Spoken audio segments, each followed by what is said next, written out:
What is going on, ladies and gentlemen? I'm back. How's it going? I missed you all. Today, we're going to talk about Canada not getting relegated. It's official. Team Canada Women's Volleyball will not be relegated from the VNL. They will live to see another day, and they will live to see 2026. They did this by going with a 3-9 record. 3-9 meaning that they actually managed to finally get a win without Kira and Bree in the last match, in their last final match of the VNL, a 3-2 win over Thailand. But they actually avoided relegation the night before when they took the USA to 5. So we're going to break down the week number 3 down in Arlington for the Canadian women, and then we're going to go over a little bit of the VNL and what it looked like for the Canadian women. All right. Now, first and foremost, a few notes about this team under the brand new head coach, Giovanni Guedetti, who did a great job. We'll talk about that a little bit later. Now, as I mentioned, they went 3-9. They ended up in 16th place. They ended up picking up 4 points in their final week. They had two 5-set losses, both to Germany and to the USA, so two teams in the playoffs, and then one against Thailand. So overall, I think that's a pretty successful week. A note here. Team Canada played the most 5-setters out of any team in the VNL, 7 of them. Over half of their matches went the distance. They had 3 wins and 4 losses. All 3 of their wins were in 5, and then they lost another 4 of them in 5. So we'll break that down. Now, as I mentioned, last week was hands down the strongest week for Team Canada Women's Volleyball. No doubt about it. They had 2 full weeks off after week number 2 to kind of go back to Vancouver, recoup. And that was the first time Guedetti had, kind of the whole team at his disposal for 2 whole weeks. That's the most time he's had with them. And it really showed because this team came out swinging. Match number 1, I thought, was maybe one of Canada's bests throughout this tournament. I mean, Germany came out with quite a few of their stars. Stiegroth and Alsmeyer played the entire game. Orthman, although she was in the picture, was only in there sparingly in I think the 3rd set. But all around, it was an incredible game for Team Canada. I loved what I saw from them in the match against Germany. They were just really aggressive. It was the best game from Anna Shmere that we've seen. I thought Abby Guzen, who came off the bench, was incredible, especially in that 5th set. She was hitting some ridiculous shots and swinging high and hard with confidence. And you know what? If it wasn't for a bad call that switched things up and really rattled the team, that should have been a win. That was a missed opportunity for Team Canada, and you could kind of tell that they knew it. It's great that they were in that position, but it was a bit of a missed opportunity. As I said, I think it was just a really good, strong game from a few people. I thought, as I said, mentioned Abby Guzen was fantastic. Her passing numbers really good, passing above 50% positive, which is really strong, especially for a 19-year-old. Dolly also in the middle was fantastic. I think this was one of her best games as well. 13 for 27 in attacking with 3 aces. Really, really good. Just really, really good all around for Canada against Germany. It was too bad that they couldn't get the win and clinch non-relegation right there, but couldn't happen. But it did give us 1 point, which inched just a little bit further. Next match was a bit of a matchup against China for Team Canada. Is never going to go easy, especially with this team right now. Stylistically, we just don't match up. They peppered Abby Guzen with serves all throughout this one. But all in all, I still think Canada did pretty well in this match. 4 different players saw double digits. Guzen and Shmere both led with 14, and then 11 for Johnson and 11 for Mitrovic and 12 for Emily Maglio. And you know what? I obviously we could have seen this one coming, but to me, there must have something must have happened between this game and the final 2 games, especially for Hillary Johnson. Now, Hillary Johnson ended up leading the team in scoring for this VNL. She got 144 points, but over 38% of those points were scored in the last 2 matches. She scored 54 points in the final 2 matches, and something happened where she absolutely snapped. Johnson had 29 against the USA on Saturday night, which I was a little out and about. It was a nice Saturday night in Toronto, so I was paying attention on my phone, watching along and looking at some stats, and I pulled up the stats in that fifth set, and I was like, oh my goodness, what is happening? What is Hillary on? As I mentioned, 29, 25 for 57 in attacking with 4 blocks. She was outstanding. Absolutely outstanding, and you could tell that I thought both her and Mitrovic actually were pretty good all throughout. Mitrovic came halfway through for Abby Guzen, who definitely struggled against the U.S. I think they kind of saw her in terms of her passing, and really like both China and the U.S. really went after Abby Guzen in serving. And it was just like, hey, let's pepper the 19-year-old. But I thought Mitrovic and Johnson were much better in this game. And I honestly think that's why this game went to 5. Right? In the game plan, that no one had Hillary Johnson popping off for 29 points. It was really crazy. I went back and watched some of the highlights too. She was outstanding. And you know what? At the end of the day, like in that fifth set, like the U.S. started to dominate. It was very much a, hey, like this much is over. We know that she's going to be lethal, and we're going to start to shut things down. But the fact that we were able to get there and push like that, I thought was awesome. And the pushing that to 5 clinched us in the fact that we weren't going to get relegated, because at that point, the best that Korea could do was tie with us. And even when they did that, the next thing would have been set differential, and we had them way higher than that. So it would have been really skinny, but that one set did clinch it for Team Canada. But they ended up finishing off things nicely, wrapping up things nicely in the most poetic way. Had to go to 5. And I mean, how many heartbreaks in 5 have we had so far? But the 2 this week against the US and Germany, which were those ones we can live with. It's the other 2 back in Turkey in week number 2, the 5-set disaster against Korea, which will still go down as one of the worst moments, and then another choke. Let's say what it was, another choke against Belgium as well too. So it was really nice and really poetic for it to go 5. And I also actually like the fact that it went 5-2, because that kept Thailand in it, because Thailand was able to get 1 point and they were able to stay above Korea. So it going to 5 was able to save Canada and was able to save Thailand. And we finally got rid of Korea. So we don't have a scapegoat anymore. I don't really know. Okay. But yeah, it was a really good way. And sorry, as I said, Hillary Johnson once again was incredible in this one. 22 for 52, 25 points, but also Emily Maglio, 10 for 22 attacking. Ooh, knocked over my mic. 10 for 22 attacking and 8 blocks. 8 blocks for Maglio in the 5 sets, finished with 19 points. She also had an ace. So yeah, it was a really good end to VNL all in all for the Canadian women's national team. It was definitely a bit of a roller coaster, right? It was definitely a bit of a roller coaster all throughout. Oh, forgot to be thrown through some of these pictures here. As I mentioned, Abby Guzen was really good against in week number 3. Hillary Johnson popped off against the USA, and Andrea Mitrovic was super solid as well. Now, it was definitely a bit of a roller coaster ride. Now, week 1 was the high. The women get to play at home in front of big crowds. Kira is absolutely outstanding. She's looking like, one of the best players in the world, coming off one of her strongest seasons. And I mean, hey, she still leads the VNL in aces per set. Like, her aces per set throughout this first 4 matches were 0.88. Don't know if that's sustainable throughout, but still.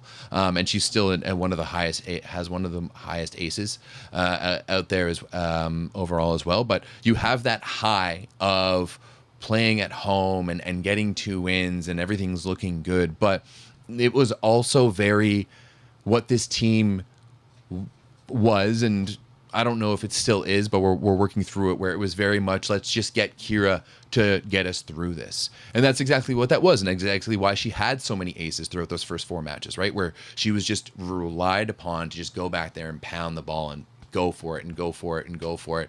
And I mean, she did. She carried us all the way through that, and she scored 88 points in the first week, which is absolutely ridiculous considering that our highest point scorer only scored 144, right? She would have had much higher than that, would have probably been one of the highest scoring. But honestly, like, it, we'll get into it a little bit later, but I think her and Kira not playing in weeks 2 and 3 really helped. Now, week number 1, as I said, was such a high, and then you go right into the low, right? And I think I even talked about it on the 9x9 that, man, it was just, it was both an opportunity and a curse to play Korea first, because if we had played them even later on in week number 2 or week number 3, like, it wouldn't have even been close, right? But playing them first and having that opportunity is really where that team showed its youth, and it's really showed where its inability to win games. And even with Kira and Bree and Alexa, our ability to win games is never, like, we're not that clutch. And let's be honest, like, let's look back to last season, and that's all it says. So that's something that the program needs to learn in general. But without those players, it was, that first week was terrible. That first win is forever going to be ingrained in our mind. And it was frustrating because, we got 3 donged in matches where we actually looked decent and looked competitive against Brazil and Turkey, and then lose frustrating 5-setters to the teams in the relegation race like Korea and Belgium. Could have saved ourselves, but we decided not to. And then really coming up into week number 3, and week number 3 is really where you saw Guedetti's influence on this team. You saw them be more aggressive. You saw them be more confident. Like, the offense really started to get spread around and move around from the middles to the right side. We saw Hillary Johnson finally take that leadership role, albeit a little bit late, and move on. So when you look at that progression from the high and the low, it's exactly the way you want to see that roller coaster. If it's just going to go down and you're down all the way through, that's a pretty terrible roller coaster, and it's not looking good for your team. So the fact that they were able to come up in that way was huge. Yeah, absolutely massive. Now, I'm going to break down a few of the players and their performances. And first and foremost, I think the one person that we really needed to shout out just for being an absolute warrior was Quin Peland. She's someone who probably wasn't expecting to get a lot of play time. I mean, we never saw Kim Robitaille hit the court at all over the past few years for Team Canada, and this is very known to be Bree's team. And as far as I know, I know Kira was planning on not playing all 3 weeks. I think she was going to do home Turkey, which would have made a whole bunch of sense, and then not play in Arlington. But I hadn't heard anything about Bree at that, and I'm sure she would have wanted to lead this team the whole way. And I think that Quin had really showed some guts. She really, really showed what she was capable of, and now I'm 100% confident that we have a capable backup behind Bree, someone who can run this offense, someone who can work this team, someone who can play in those big moments. Obviously, some sketchy moments down the stretch. Sometimes in tight situations, her decision making kind of goes away. Sometimes her accuracy and her ball control is a little bit suspect. But I love the way that she hustles, and I love the way that she doesn't try to play it safe. Like, she tries to run an actual offense. She tries to work with the middles, get Shmere some good looks on the right side, and it's clear that she's out there thinking the game as opposed to just like letting it come to her. So really, all in all, was super impressed by Quin Peland. Loved what she did. Like, all of the gold stars for her and her guts and her performance. The next person that we really need to talk about here is Abby Guzen.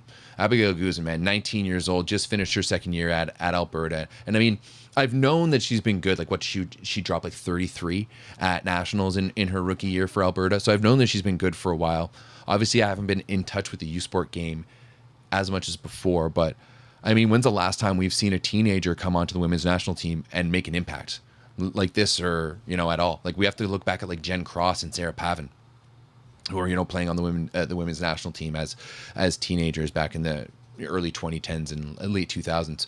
So for Abby Guzen to come in the way that she did at 19 and play confidently and passed well, that is one of the biggest things for me. Like, when you look at her passing numbers, they are not bad at all. 0.5 positive passing. So she's positive passing at 50% and perfect passing at 21%. Like, I really like that from a 19-year-old who was out there getting targeted, right? She had the second most targets on the team in serve receive behind Andrea Mitrovic. So she was out there and getting targeted, and she was holding her own, right? Only got ace 13 times. You absolutely love to see it. But offensively too, like, she has the cojones to go up there and take big swings in big moments. Like, we saw it in the Germany match, especially in the last two matches for her weren't as great in terms of against the USA and against Thailand. And actually they moved her on the right side to have her play on the right side against Thailand. But overall, she was absolutely outstanding. I love the way that she plays. As I said, she hits high and hard, hits the perimeter of the court, isn't afraid to take big swings, isn't afraid to swing at the block. She doesn't have, you know, she didn't really play in that old system, so she doesn't really play it safe. Like, she's only just had Gio just, you know, drill it into her to hit high and hard. And my biggest thing is that I wish and I hope, I know it won't happen, and I know this will make some people in Canada mad, but I wish she would go pro.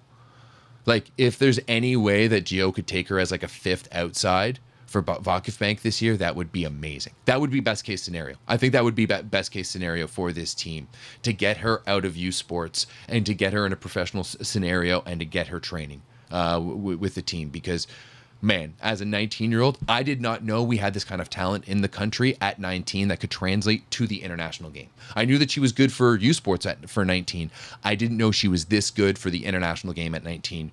She blew me away, right? Like, as I said, like I say in my notes here, that her ball control is suspiciously good. Suspiciously good, as in, like, did she grow up in Canada? Where did she grow up? Because she can pass the ball really, really well. I'll finish it with this.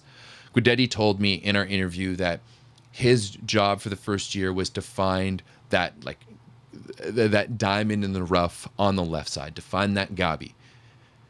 And I think we may have found her. I really, really think we may have found her, and I'm really excited to see what's next for Abby Guzen as she continues with this team. Now, the next player that we're going to look at is Dolly. Man, Dolly Tukboom is really, really impressive. She had the highest hitting percentage and efficiency on the team. So, you know, she was putting the ball away at the highest clip. And I will say that of all of the players who would have benefited the most of playing with Bree and with Kira, I think it would have been Dolly, because with those two there, it just would have settled everything down. And you would have seen, especially, I think that Bree and Dolly connection, we were starting it really build in Ottawa, and I was really excited to see how that was going to continue. Now, once you take those two away, it just becomes a lot more chaotic, and the middle is where you are missing things. And I think for her to get forward in her game, she really needs to kind of start playing at that high level. And luckily she is. She's going to play for Valfolia, because offensively she was fantastic. Blocking wise, not so good. Only 8 blocks throughout the VNL for Dolly. So need a little bit, actually a lot more work in the middle. And to me, it's just about time, about seeing ball at that elite level, being able to read at that elite level. I think of all the players who were in the system before and weren't getting a sniff on the national team, I think it's the biggest crime that Dolly wasn't on the team and getting some of those reps, because that's all that she needed. Like, physically she's there. She just needs to be able to get her mind right and her wrap things around that. And I think she's going to be awesome.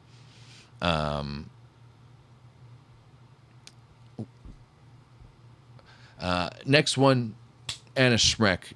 Now, I've seen obviously a lot of criticism for Anna Shmere, and I can't disagree that I'm not going to say it was disappointing, because I didn't really have any expectations, right? And she was thrown into a position as well too. And even if Kira wasn't going to play week number 3, she would have had another week of seasoning. So she was kind of thrown into the fire a little bit earlier than expected. But it's clear that there's a lot of work to do there. On the upside, from what I know of her and having seen her, watched her grow up a little bit in the OVA system and knowing some of the coaches that she's worked with and stuff like that, and even just the progression that we've seen throughout this VNL, I think that she's going to progress awesome. Like, I think that she's going to be able to figure it out. And we even saw her trying to make those plays and make those shots. And as I mentioned against Germany, I thought she was really good, hitting high and hitting hard and playing smart. And, you know, obviously her blocking is a big thing out there.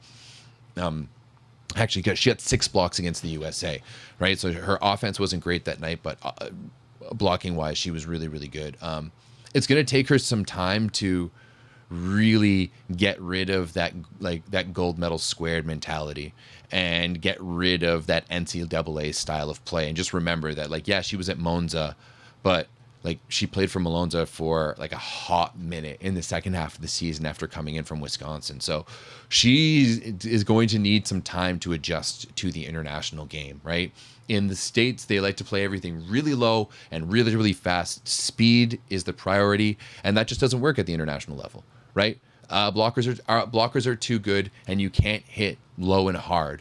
And especially when you're Anna Shmere, and at her height, you shouldn't have to. So I think that progression is going to happen, and once she can get a full year of pro underneath her, she's going to be a lot better. Her footwork needs a little bit of work. Her arm swing needs some work too, and some ball contact. But everything points to the fact that she is a hardworking athlete and has the ability to change. Like, even the way she was changing her game throughout this run in the VNL, I thought it was pretty good. So a lot of room to grow, and especially like having under a 50% a 20% efficiency is really not great. Only hitting at 35%. So a lot of work to be done there, but definitely a lot of bright things too. Also, not a bad server with 7 aces throughout the VNL. Now, next up, Emily Maglio, and to me, she has to be the unsung hero or the number one hero, whichever way you want to put it, of this team. You know, there's been a lot of talk about how there's been 4 good players, and Maglio was the one left, and she's not the loudest, and she's not the flashiest, but I've said for a long time, I think she might be one of the most underrated middles in the world, and she continues to prove that. 123 points throughout this VNL. She was second team in hitting percentage and in efficiency. As I said, 8 blocks in that final match against Thailand. It's just like, she's so good and just doesn't get noticed because she just does her job on a consistent basis. And you know, I really don't like, I want to talk more about her because of how solid she was, but that's exactly what she is. Like, she's so dependable. She's going to come in and she's going to give you at least 85% all the time, right? Like, she never has off matches. She's always bringing it out there. She can serve, she can take a load offensively, and she can blow out the ball. To me, like, she was hands down our most important person on the court throughout this run without Kira and Bree, and like, I don't think she's talked about enough. I really don't. Now, for the left sides, it was, I think, a bit of an interesting run. I'm not going to say that either of them really thrived throughout. I think that each of them had moments, like, you know, Hillary with the way that she closed things out, which is awesome in a what have you done for me lately world. That's amazing. But if you look at the body of work, there was more times where she was getting subbed out for Guzen than Mitrovic was, which I wouldn't have necessarily thought was the case. I thought Andrea was good, serviceable throughout, and could, you know, definitely could and will continue playing a role. But with, you know, Kira and Bree going down, I was really hoping that one of the two were going to step up. and we're going to really take the team on. And we really saw it from Hillary in those final two matches. 29 points, 25 points to close out the two games, 4 points total in the standings. And that's really what clinched it for us. But I'm still not sure. Hopefully now they see how good Abby is, and that's going to light up a bit of a fire underneath them, and they can come along. Because like there is no Alexa Gray for this year, right? Even at the World Championships, there's no Alexa Gray. So we have what we have, and I thought overall passing wasn't terrible. Could have been a little bit better from both on the positive side, but yeah, that I'll leave it at that. I still think that the left side of the court is probably where this team is weakest right now. But if Hillary can play half of that or 3/4 of that once we have Kira back and once we have Bree back, then there's no problem, right? That's like that is, I don't think that is the expectation of her all the time, because though that was extenuating circumstances, right? We need to win here. We need to get points to not get relegated. But I need to see something in between what we were seeing where there was just some inconsistency. Now, all being fair in terms of Hillary Johnson, I'm not entirely sure if there was any injuries or anything like that. So maybe there was something happening there, but those last two matches showed what she's capable of and kind of what we're expecting a little bit more. And then finally, Casey Yost. And I thought Casey was actually pretty good. I mean, she's averaging just over 8 digs per match, which is all right. And passing-wise, she was pretty strong too, 52% positive and 25% perfect. I just found that there was a lack of consistency at times. Just a lack of, sometimes, especially in like broken plays where, you know, there's kind of some things being missed, or in defense balls getting hit at her that it looks like she would normally have, and that they just get fall through.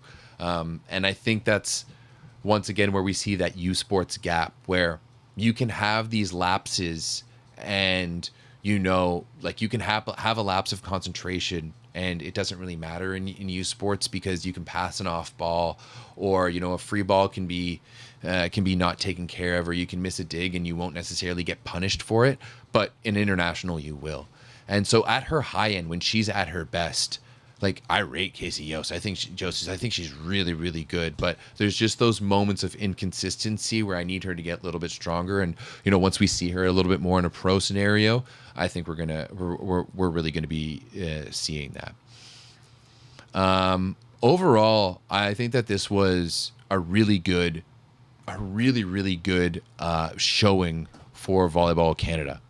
I know that sounds a little bit crazy given to who we lost to, but if you think of where this team was 3 years ago, just coming into the VNL and just trying to stay in, like we were in this position 3 years ago with all of our best players, right? We were in this position 3 years ago with Bree, with Kira, with Alexa, you know, with a team of not veterans, but players who had kind of been around. So for this team to once again be here, but with a much younger cast, and we're seeing athletes that, you know, of ages that we've never seen before, right? Canada's never had a 19-year-old in the VNL, let alone was one who's played as well as Abby Guzen, right? We've never seen so much rotation. As someone just said in the chat, right? It was a revolving door. We saw absolutely everyone come in. Like Jazz White was coming in. Katarina Georgiadis played in that final match against Thailand, right? Casey Yost didn't even see the floor. Like we saw Jess Andrews, we saw Lucy Borowski. You know, Avery Allard came in on that double sub at times. We saw Raya Surinks as well. So it was really awesome to kind of see everyone, and a lot of it is because of that man right there, right? Like he was really able to help these athletes gain confidence and show them the way. Right. Ultimately, I think that this was an overall win for Volleyball Canada, because we saw our talent pool get younger, but we're also showing that the programs that are getting put in place, like the U21s, the U19s, the next gens, the NEP, that these programs are starting to work, right? Before the pandemic, none of these in place. Actually, we didn't even have junior national teams at any level on the women's side. And now that these programs are in place, we're starting to see it pay dividends. And now, like, I think this is a hot take, but losing Bree and Kira in the first after the first week was really the best case scenario. Classic Team Canada the past couple years was do well enough for Bree and Kira and Alexa mostly to dig us out, right? Get us close enough so that our superstars can push us over. And ultimately, it didn't work out, right? We didn't qualify for the Olympics. The way to do that is to round out that team and get that talent pool bigger. And that's exactly what we were able to do here, right? It was forced all of these younger players to pull up their bootstraps and really show what they can do up against the world's best. And the fact that we've ended with a win was, I think, awesome, right? And like you guys, and like, don't get me wrong, there is still so much work to do, so much work to be done. But given where we were to where we are now, there's no doubt an improvement from where we were and to where we're going. So I think that one of the big things here is that we have the talent, right? Having Abby Guzen come in and show that she can play at this level as a 19-year-old shows that we have that talent. And maybe there's some changes that need to be made about getting them integrated a little bit earlier. And, you know, maybe some changes need to happen at the U Sports level. Who knows? That's not necessarily my call, but we have that talent. And the programs that are being in place to build this talent are working. And I think that's awesome. And I think then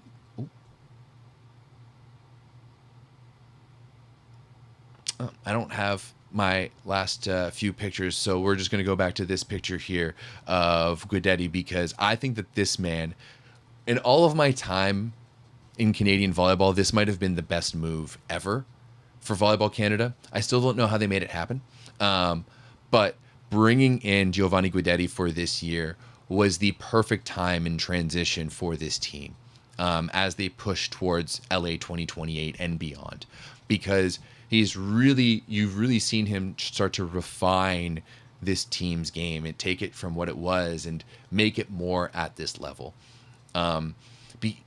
He's very demanding. There's no doubt about that. He's very demanding, but there's also a lot of patience that he's shown with the young players. There's clearly a difference between, you're here to learn and this is a learning opportunity, and I need you to perform now. And I think it's just a bit of a different style that we see. We went down the Italian route back in like 2019 with Marcello Abbondanza, and that was a bit of a disaster.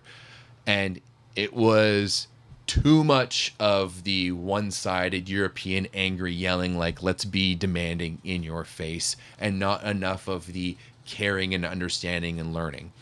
Whereas I think Giovanni Guedetti really, really finds that balance there, where it's still demanding, but there's also a lot of learning to be happening. And look at, as I said, how many of these young players were able to get so many opportunities, right? The rope is really short, but the opportunities are going to come again. And that's what I've really enjoyed about him. He's really started to refine this offense and have it be a little bit more aggressive. No more just tipping into affinity, and let's let the block come into our game, and play teams out. Let's make teams play us, right? Let's make teams play when they play against us. Let's make things difficult. Let's be aggressive with our offense. Our passing actually wasn't atrocious, and I still think that there's a lot of room for improvement there. So all in all, if you look at how this team played, there was a lot of frustrating points. Don't get me wrong, but a lot of learning opportunities too. Now, next up is going to be the World Championships. We'll cross that bridge when we get there. We're not going to talk about it here tonight, but I think that it was a very frustrating but rewarding watch of the 2025 VNL for the Team Canada women. There's a lot of work to be done, but I think it's clear that this team is headed in the right direction, but also the program is headed in the right direction in terms of what Volleyball Canada is doing at all of the stages. And I think there's a lot of people behind the scenes who are doing some really good things and who are, maybe used to be a part of the program and are still doing some other things. So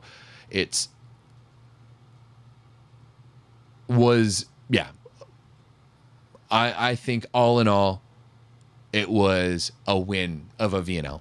We didn't get relegated, and that was the name of the game.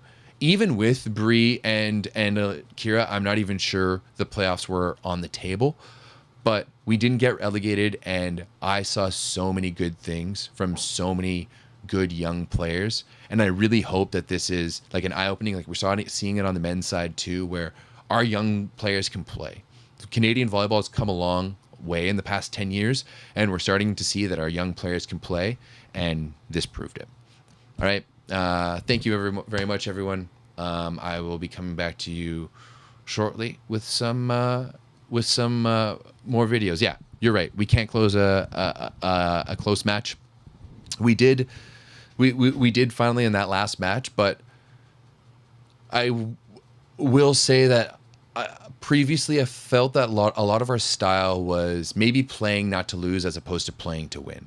And I think now we're learning how to play to win. It's still going to be a long way, but I think they're on the right path for sure. All right, guys, we'll see you later. Bye.